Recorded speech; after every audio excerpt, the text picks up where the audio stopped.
किसी गांव में कमलेश नाम का एक व्यक्ति अपनी पत्नी किरण और अपनी 2 बेटियों के साथ रहता था। वो एक फैक्ट्री में मजदूरी करके अपना परिवार का पेट पालता था। कुछ समय बाद उसकी पत्नी गर्भवती हो जाती है। सुनो किरण, इस बार लड़का ही होना चाहिए। अगर लड़की हुई तो मैं उसे उठाकर नदी में फेंक आऊंगा। ये आप कैसी बातें कर रही हैं जी? लड़का लड़के पैदा करना क्या मेरे हाथ में है? ये सब तो ऊपर वाली की मर्जी से होता है। अपनी बकवास बंद करो। मैं क्या कोल्हू का बैल हूँ जो 24 घंटे काम करता रहूंगा? घर में मैं अकेला कमाने वाला हूँ और तुम 3 खाने वाले हो। अगर एक लड़की और हुई तो मुझे उसे भी खिलाना पड़ेगा। आखिरी बार बोल रहा हूँ, अगर लड़की हुई तो मैं उसे घर में नहीं रखूंगा। इतना कहकर कमलेश वहाँ से गुस्से में चला जाता है। इसी तरह 9 महीने बीत जाते हैं और उसकी पत्नी एक लड़की को जन्म देती है। कमलेश भागा भागा अस्पताल आता है। अरे किरण, मेरा बेटा हुआ है ना? कमलेश की पत्नी उसे कुछ जवाब नहीं देती। मैं कुछ पूछ रहा हूँ, मुझे जवाब दो। माफ कीजिएगा, लेकिन इस बार भी बेटी हुई है। किरण की बात सुनकर कमलेश गुस्सा हो जाता है और अपनी लड़की को उठाकर वहाँ से जाने लगता है। रुक जाओ, मेरे बच्चे को मत ले जाओ, मैं आपके आगे हाथ जोड़ती हूँ। लेकिन कमलेश किरण की एक नहीं सुनता और अपनी लड़की को नदी किनारे ले आता है। मुझे माफ कर दे मेरी बिटिया, मैं गरीब मजदूर हूँ। मैं तेरा ख्याल नहीं रख सकता, इसलिए तेरा मर जाना ही ठीक है। इतना कहकर कमलेश छोटी बच्ची को नदी के किनारे छोड़ देता है। वो छोटी बच्ची जोर जोर से रो रही थी। नदी के पास एक पेड़ के नीचे राक्षस रहता था। उसके कानों में बच्ची की रोने की आवाज आती है। कौन रो रहा है ये? कौन मेरी नींद खराब कर रहा है? मैं उसे जिंदा नहीं छोड़ूंगा। तभी वो राक्षस छोटी बच्ची के पास आ जाता है। अरे वाह, इतनी प्यारी मासूम बच्ची। लगता है इसका अभी अभी जन्म हुआ है। नया नया बच्चा खाने में मुझे बहुत मजा आएगा। मैं इस बच्चे को खा जाऊंगा।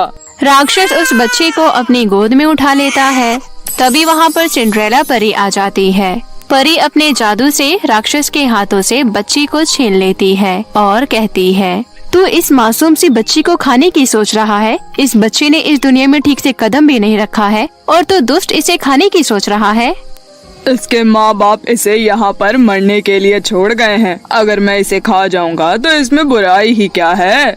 मैं इसके माता पिता को ढूंढकर उन्हें सजा दूंगी, लेकिन इस मासूम को तेरे हाथ नहीं लगने दूंगी। मेरे रास्ते से हट जा परी, नहीं तो तू बेवजह मारी जाएगी। अगर तेरे में हिम्मत है तो मुझसे इस बच्चे को छीन कर दिखा। इतना कहकर सिंड्रेला बच्ची को लेकर वहाँ से गायब हो जाती है।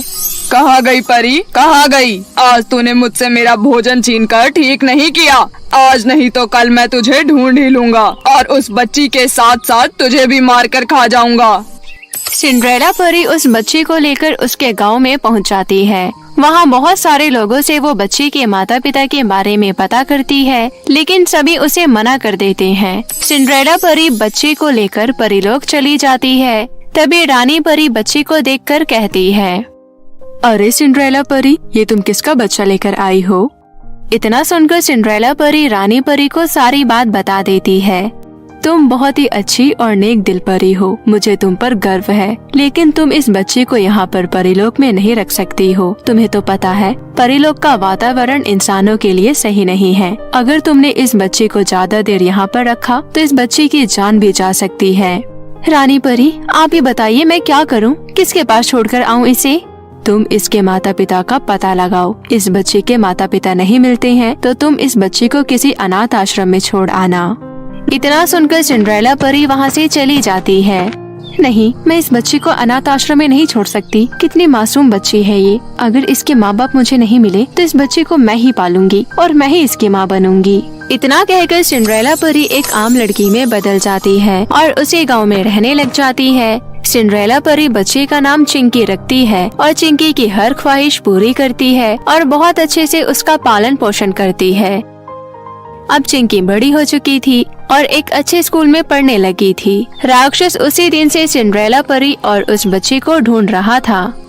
परी, मैं तेरा पता जरूर लगाऊंगा और तुझे ढूंढकर तड़पा तड़पा कर मार डालूंगा।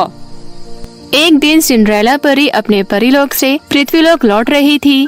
तभी राक्षस उसे देख लेता है और उसका पीछा करने लगता है और राक्षस पीछा करते करते सिंड्रेला परी के घर आ जाता है।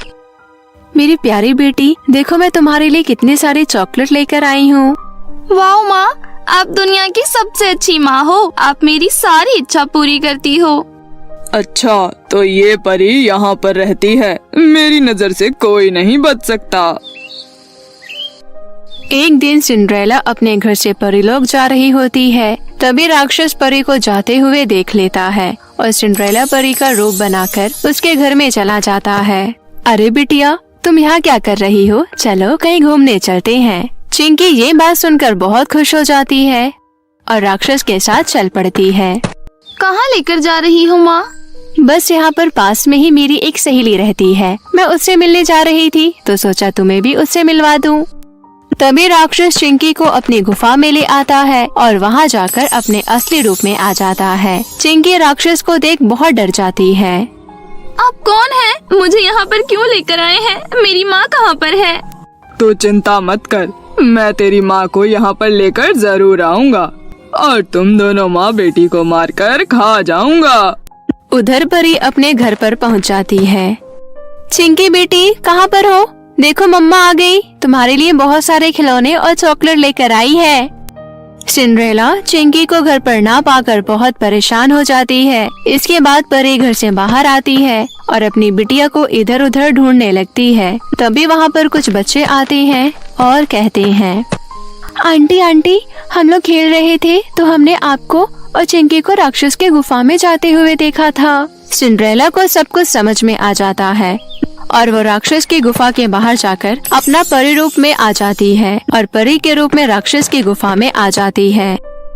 आ गई तू, मुझे तेरा ही इंतजार था। इस गुफा में तेरा जादू नहीं चलेगा, यहाँ पर सिर्फ मेरी शक्ति ही काम कर सकती है। परी राक्षस के ऊपर अपनी जादुई छड़ी से जादू करने की कोशिश करती है, लेकिन वहाँ पर उसकी शक्तियाँ काम नहीं करती। वो राक्षस परी को बंदी बना लेता है। देख राक्षस, मेरी बच्ची को छोड़ दे, नहीं तो मैं तुझे जिंदा नहीं छोड़ूंगी।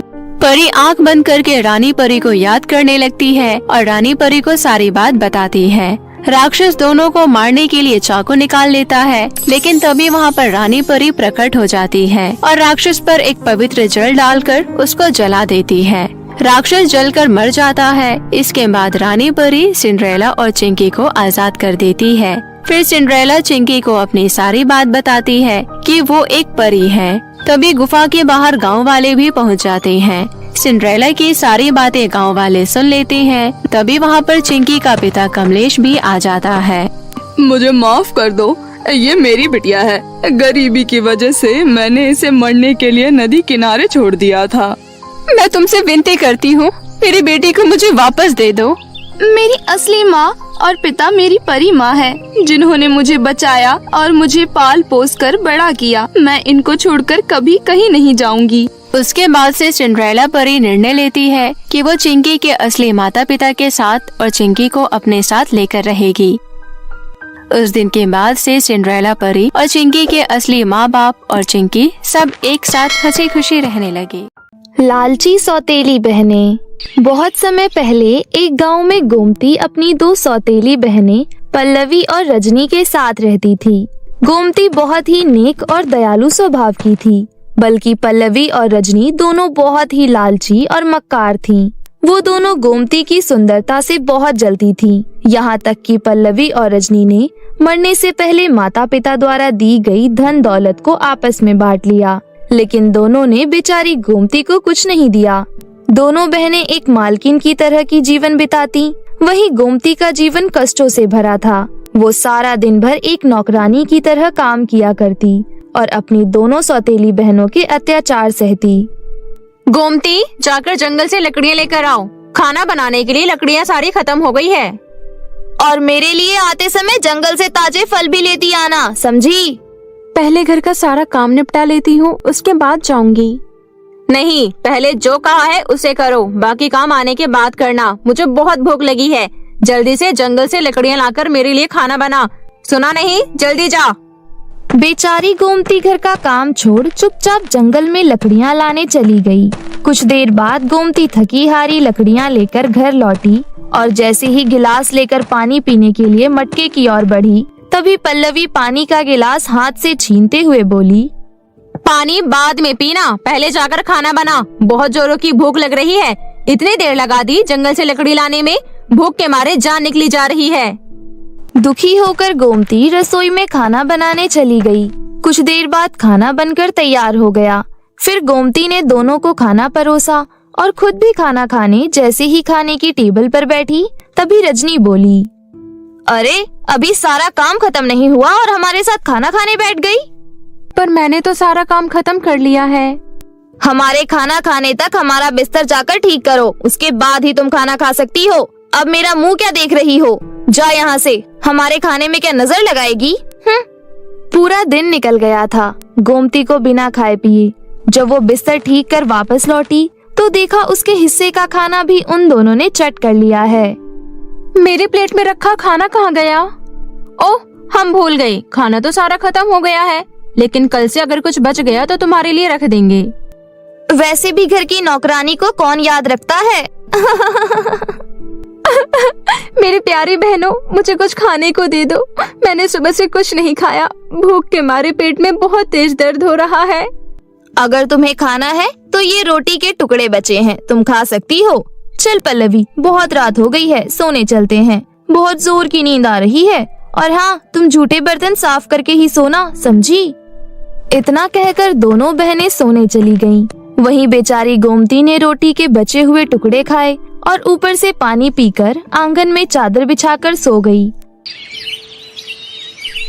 अगली सुबह होते ही गोमती जंगल में जब लकड़ियां लेने गई तो उसे बहुत जोरों की भूख लगने लगी।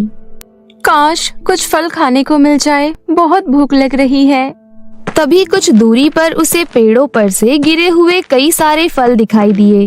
पहले तो उसने पेट भर फल खाया और कुछ बाकी बचे फल को एक कपड़े की पोटली में रख लिए। उसके बाद गोमती सूखी लकड़ियां लेकर जंगल के रास्ते घर की ओर जा ही रही थी कि तभी अचानक उसे रास्ते में एक बूढ़ी औरत मिली, जिसके हाथ में एक कांच के बर्तन में एक सुनहरी मछली थी। उस मछली को देख गोमती बूढ़ी औरत से बोली, अम्मा, कृपया कर इस बेचारी मछली को मुझे दे दो। इसके बदले में मैं आपको खाना बनाने के लिए सूखी लकड़ियां दूंगी और खाने के लिए कुछ फल। इतना ही है मेरे पास आपको देने के लिए, और कुछ नहीं है, पर आप ये मछली मुझे दे दीजिए।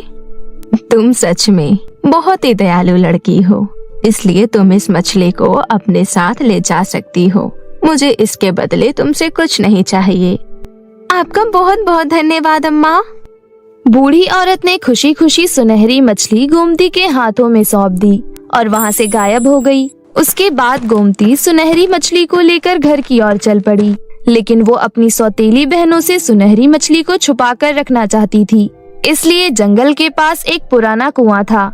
उस कुएं को देख गोमती के मन में ख्याल आया, मेरी प्यारी मछली, तुम्हारे लिए इससे बेहतर जगह हो ही नहीं सकती। आज से तुम यहीं रहना, मैं तुम्हें अपने घर में नहीं ले जा सकती। माफ करना मेरी प्यारी दोस्त, पर मैं तुमसे मिलने हर रोज यहाँ आया करूँगी। सुनहरी मछली नया घर पाकर बहुत खुश थी। गोमती हर रोज सुनहरी मछली के लिए रोटी के टुकड़े लेकर आती और उससे घंटों बातें करती। धीरे धीरे सुनहरी मछली बड़ी हो गई। एक दिन की बात है, गोमती जब कुएं के पास पहुंची और जैसे ही रोटी के टुकड़े मछली को खाने को दिए, तभी सुनहरी मछली के मुंह से एक सोने का सिक्का निकला। ये देख गोमती हैरानी से बोली, क्या ये सोने का सिक्का मेरे लिए है? तुम्हारा धन्यवाद प्यारी दोस्त। ये सुन सुनहरी मछली उछलते हुए पानी के अंदर चली गई। उसके बाद गोमती सोने के सिक्के को लेकर सुनार के पास गई। उसके बदले सुनार ने उसे कुछ पैसे दिए। अब गोमती को खाने और पहनने की कोई दिक्कत नहीं थी। इसी तरह दिन बीत रहे थे। गोमती हर रोज सुनहरी मछली के पास खाना लेकर जाती और उससे ढेर सारी बातें करती। वहीं बदले में मछली उसे सोने का एक सिक्का देती। अब गोमती खुश रहने लगी, लेकिन उसकी खुशी सौतेली बहनों से देखी नहीं गई। वो दोनों बड़ी हैरान थी। देखो तो, कल तक हमारे दिए हुए फटे पुराने कपड़े पहनने वाली इतने महंगे महंगे कपड़े पहन रही है। पता नहीं इसके पास इतने पैसे आए कहाँ से। तुमने सही कहा बहना, हमारे टुकड़ों पर पलने वाली के तो तेवर ही बदल गए। मुझे तो लगता है ये हमसे कोई राज छुपा रही है, हमें इस पर नजर रखना चाहिए। फिर दोनों सौतेली बहनें मिलकर गोमती पर नजर रखने लगी। आखिरकार एक दिन गोमती का पीछा करते हुए उन्हें सुनहरी मछली के बारे में पता चल ही गया। जब गोमती मछली को खाना देकर वहाँ से चली गई, तब दोनों बहनें मछली पकड़ने का जाल लेकर कुएं के पास पहुँची और कुएं में दाना डाला।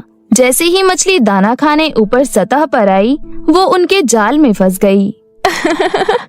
अब हम मछली को मारकर इसके पेट में बड़े ढेर सारे सोने के सिक्के हासिल कर लेंगे। फिर हम जल्दी ही लखपति बन जाएंगे, क्यों बहना? फिर दोनों लालची बहनों ने अपने इरादों को अंजाम देने के लिए सुनहरी मछली को मार डाला।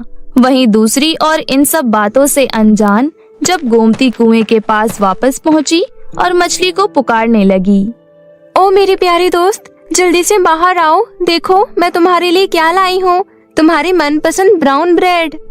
लेकिन काफी देर पुकारने पर भी सुनहरी मछली सतह पर नहीं आई, तो गोमती काफी परेशान हो गई। तभी कुएं में से आवाज आई, तुम जिसे पुकार रही हो वो मर चुकी है।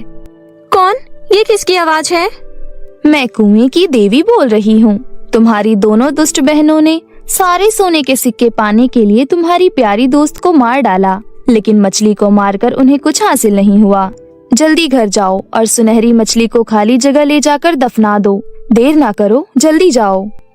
जब गोमती घर पहुंची तो अपनी प्यारी दोस्त को मरा हुआ आंगन में पाया। ये देख गोमती फूट फूट कर रोने लगी। फिर गोमती ने कुएं की देवी के कहे अनुसार सुनहरी मछली को एक खाली जगह ले जाकर दफना दिया। अपनी प्यारी दोस्त को दफनाते हुए गोमती के आंखों से आंसू बहने लगे। जैसे ही गोमती के आंसू मछली की कब्र पर गिरे, तभी एक चमत्कार हुआ और वहाँ एक विशाल जादुई पेड़ प्रकट हुआ, जिस पर सोने और चांदी के फल लगे हुए थे। ये देख गोमती दंग रह गई। गोमती ने जादुई पेड़ की देखभाल और रखवाली करने के लिए वहीं पर एक घर बनवाया और रहने लगी। जब ये बात दोनों सौतेली बहनों को पता चली कि गोमती के पास एक जादुई पेड़ है जिस पर सोने और चांदी के फल लगे हुए हैं, तो दोनों जल भुनकर राख हो गईं। फिर दोनों जादुई पेड़ को अपने कब्जे में करने के लिए गोमती के पास गईं और उसे धमकाते हुए बोली, सुन गोमती, ये जादुई पेड़ हमारा है, चुपचाप यहाँ से चली जाओ। तुम दोनों मेरे प्यारे दोस्त के कातिल हो। तुमने मेरी दोस्त को मुझसे दूर किया और अब ये पेड़ भी मुझसे छीनना चाहती हो। नहीं, मैं ऐसा होने नहीं दूंगी। लगता है ये ऐसे नहीं मानेगी।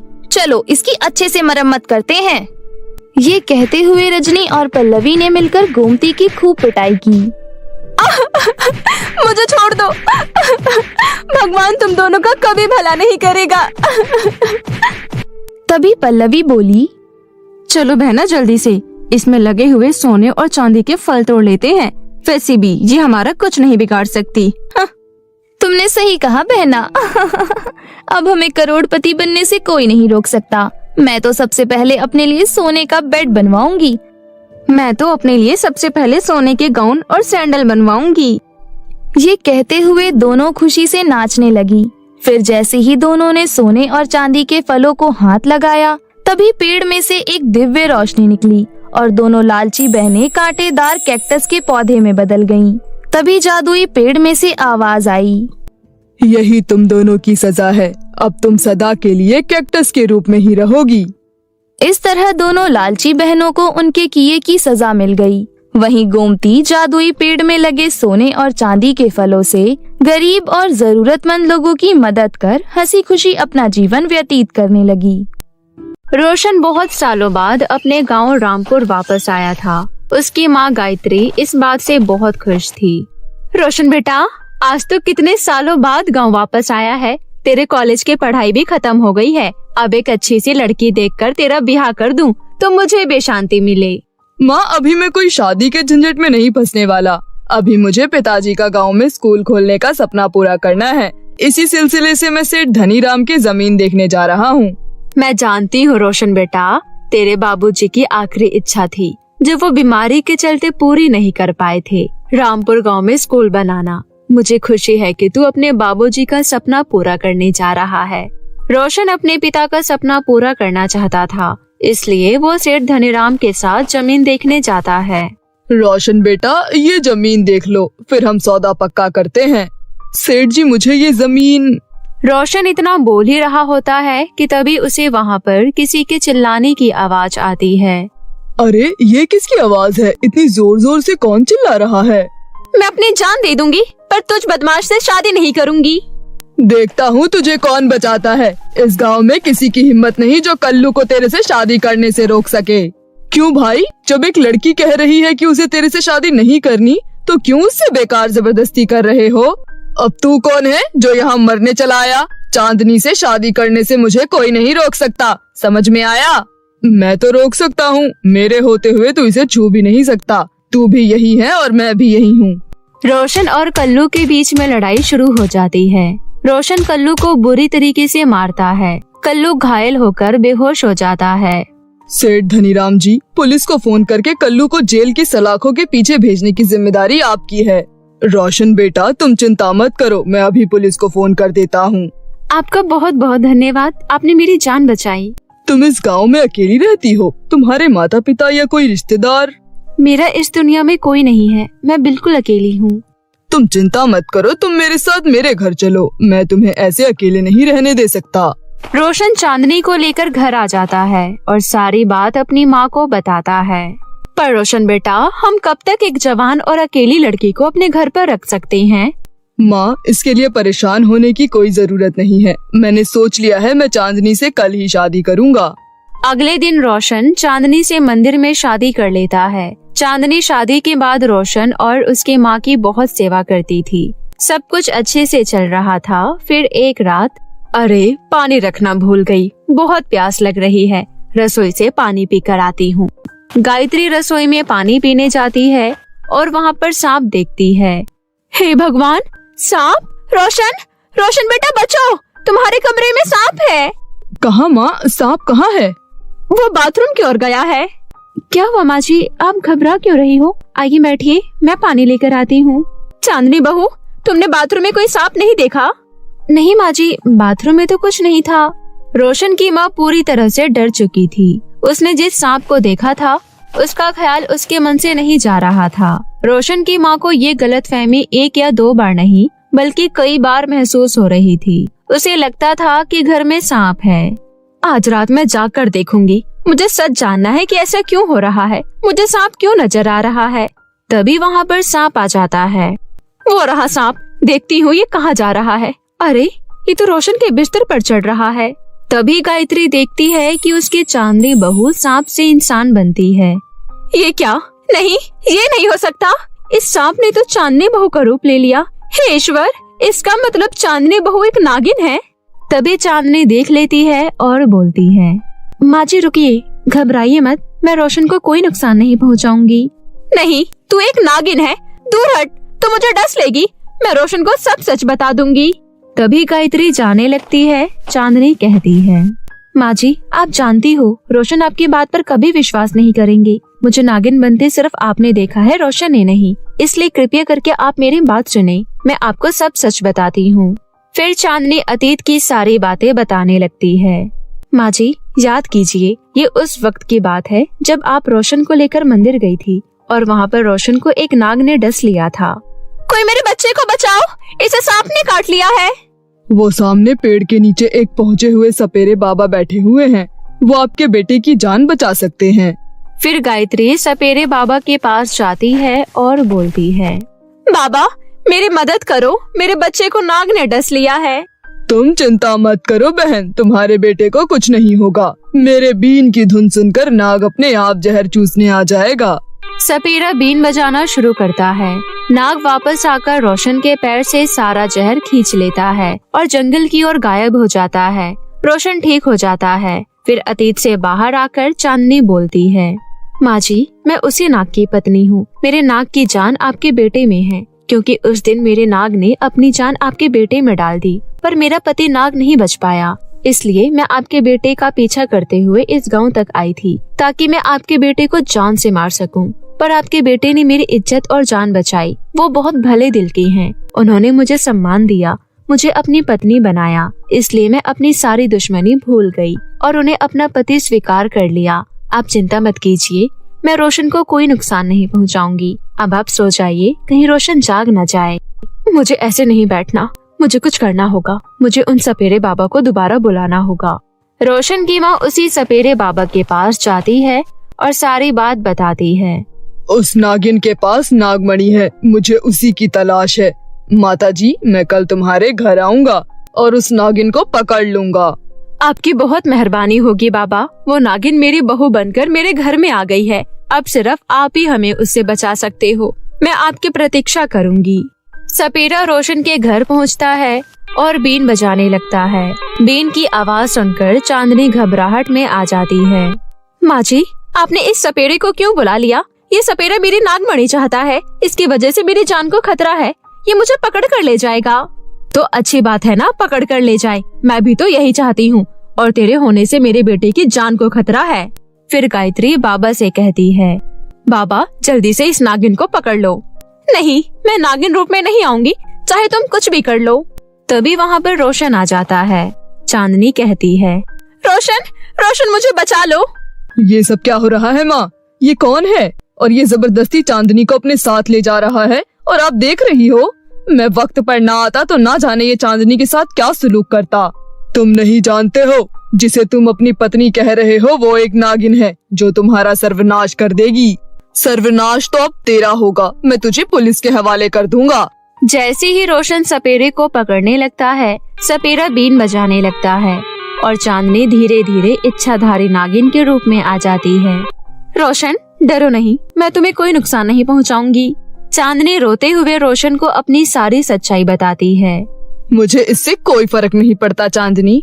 तुम्हारी पिछली जिंदगी क्या थी, पर अब तुम मेरी पत्नी हो, इसलिए मैं तुम्हारे साथ कुछ गलत होते हुए नहीं देख सकता। मैं तुम्हारे साथ तुम्हारे इस रूप में भी रहने के लिए तैयार हूँ। एक बार तुमने मेरी जान बचाई थी, अब तुम्हारी जान बचाना मेरा कर्तव्य है। माताजी, इन दोनों का प्रेम देखकर मेरी भी आंखें भर आई। मैं ये क्या अनर्थ करने जा रहा था? मैं भी भगवान का भक्त हूँ, फिर मैं किसी के साथ गलत कैसे कर सकता हूँ? इसलिए अब मैं प्रायश्चित करूँगा। मैं अपनी शक्तियों से चांदनी को नागिन से साधारण मनुष्य बना दूंगा। सपेरा कुछ मंत्रों से चांदनी को साधारण मनुष्य के रूप में परिवर्तित कर देता है। चांदनी अब नागिन नहीं थी, वो हमेशा के लिए मनुष्य रूप में आ गई थी। चांदनी की सास चांदनी और रोशन को गले से लगा लेती है। उसके बाद रोशन अपने स्वर्गवासी पिताजी का अधूरा सपना पूरा करता है और बच्चों के लिए स्कूल बनाता है।